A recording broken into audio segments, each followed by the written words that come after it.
વિસ્તારમાં આવેલી જેકે કોટેજ કંપનીમાં આગનો બનાવ બન્યો છે।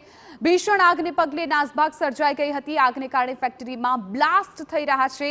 ફાયર બ્રિગેડ અને પોલીસનો કાફલો ઘટના સ્થળ પર છે। ફાયર વિભાગ દ્વારા મેજર કોલ પણ જાહેર કરી દેવામાં આવ્યો છે। ફેક્ટરીમાં મોટા પાયે જ્વલનશીલ કેમિકલ હોવાની શંકા રોડ સુધી ધસી આવ્યો હતો। જ્વલનશીલ કેમિકલનો જથ્થો આગ પર કાબુ મેળવવા પાણીના મારા સાથે કેમિકલ ફોર્મનો પણ મારો ચલાવાઈ રહ્યો છે। મોટી સંખ્યામાં ફાયર જવાનો હાલ ઘટના સ્થળ પર હાજર છે। દુર્ઘટનામાં હાલ કોઈ જાનહાનિ કે ઇજાગ્રસ્તના સમાચાર નથી મળ્યા, પરંતુ આ ઘટના અનેક સવાલો ઉઠાવી રહી છે કે શું આગ પર કાબુ મેળવવાના સાધનો ફેક્ટરીમાં હતા કે નહીં। એક સાબુ બનાવતી ફેક્ટરીમાં આટલી મોટી માત્રામાં જ્વલનશીલ કેમિકલ ક્યાંથી આવ્યું તે પણ સવાલ છે।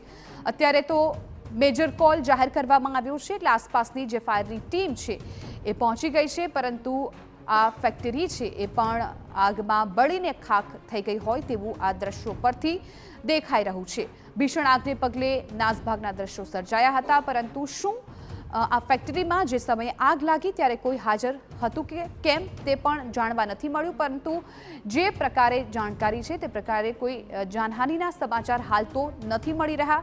પોલીસની ટીમ પણ ઘટના સ્થળ પર છે, ફાયર બ્રિગેડની ટીમ પણ ઘટના સ્થળ પર છે કે જેઓની પ્રાથમિકતા અત્યારે આગને કાબૂમાં લેવાની છે। સૌથી મોટી ગંભીર બાબત એ કહી શકાય કે આ ફેક્ટરીમાં મોટા પાયે જ્વલનશીલ કેમિકલ છે એ રાખવામાં આવતું હતું ને એ કેમિકલનો જે જથ્થો છે છેક રોડ સુધી પહોંચી ગયો હતું, એટલે આજુબાજુમાં જો રહેણાંક વિસ્તાર હોય તો એ લોકોના જીવ પણ જોખમમાં મુકાઈ શકતા હતા। અત્યારે આ દ્રશ્યો આપ જુઓ કે કેટલી વિકરાળ આગ છે અને ફાયર વિભાગ છે જહેમત ઉઠાવી રહ્યું છે કે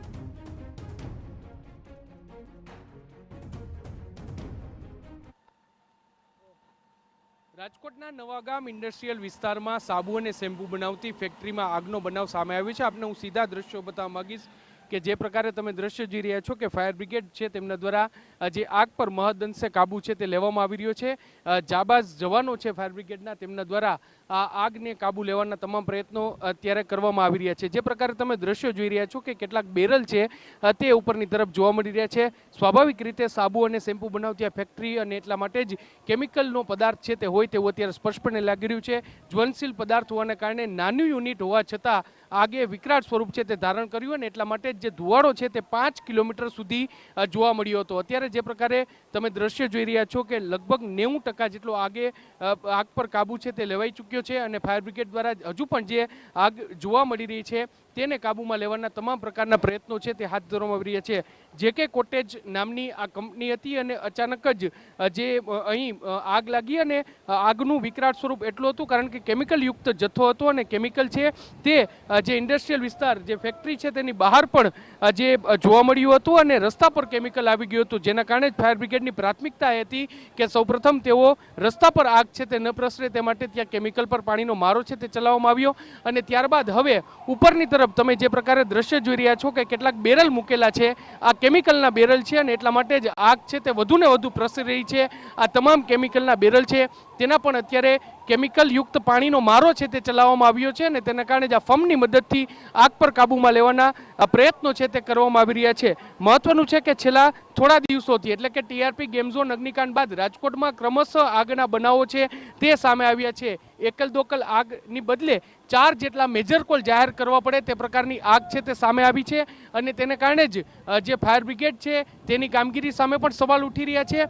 સાથે સાથે લોકોની બેદરકારી એટલી જ જોવા મળી રહી છે। ફાયર બ્રિગેડના જાબાઝ જવાનો છે જ્યારે આગ લાગે ત્યારે જરૂરથી પોતાના જીવના જોખમે આગ પર કાબુ લેવાના પ્રયત્નો કરતા જોવા મળ્યા છે, પરંતુ જે કારખાનાના માલિકો છે કે જ્યાં આ પ્રકારનું જે અગ્નિયુક્ત એટલે કે જે કેમિકલ અગ્નિ ને વધારે તેજ બનાવે તે પ્રકારનું કેમિકલ છે તેનો વપરાશ કરતા હોય ત્યારે તેના પ્રિકોશન માટેના પગલાં છે તે લેતા નથી અને એટલા માટે જ આ પ્રકારની આગ છે તે વધુ વિકરાળ બને છે। હાલમાં જે કેમિકલનો જથ્થો છે તમે જે પ્રકારે દ્રશ્ય જોઈશો કે અત્યારે જે જગ્યાએ આગ ચાલુ છે ત્યાં કેમિકલ યુક્ત ટેન્કરો છે, કેમિકલ યુક્ત બેરલ છે તે ભરેલા છે ને એટલા માટે જ આગ છે તે વધુને વધુ વિકરાળ છે તે બની છે। ફાયર બ્રિગેડ દ્વારા મેજર કોલ છે તે જાહેર કરવામાં આવ્યો છે અને મેજર કોલ જાહેર કર્યા બાદ ચારે દિશામાંથી એટલે કે ચારે તરફથી આગ પર કાબુ લેવાના તમામ પ્રયત્નો છે તે કરવામાં આવ્યા છે, પરંતુ નાના યુનિટમાં પણ કેમિકલનો જથ્થો મોટા પ્રમાણમાં હોવાના કારણે આ આગ છે તે હજુને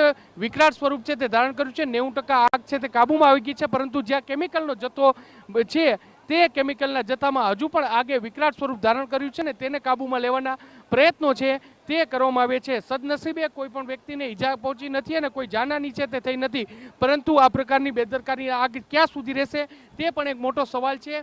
જે પણ જગ્યાએ કેમિકલ યુક્ત જે કેમિકલના મટીરિયલનો ઉપયોગ થતો હોય ત્યાંના કારખાનેદારોએ પણ જાગૃત થવું એટલું જ જરૂરી છે, કારણ કે આ ત્રીજા કારખાનામાં આગ લાગી છે અને તેમાં જે અગ્નિશામક માટેનું ફાયર માટેના જે ઇક્વિપમેન્ટ છે તે હોવા છતાં આગ પર કાબુ છે તે લેવાયો નથી અને વિકરાળ સ્વરૂપ આગે ધારણ કર્યું છે. ત્યારે આગ લાગવાનો સિલસિલો ક્યારે ટકશે, લોકોમાં જાગૃતતા ક્યારે આવશે ને ફાયર બ્રિગેડ છે તેમના દ્વારા કડક કાર્યવાહી ક્યારે થશે તે જોવાનું રહ્યું. કેમેરા પર્સન ભાવેશ લશ્કરી સાથે મોહિત ભટ્ટ, TV9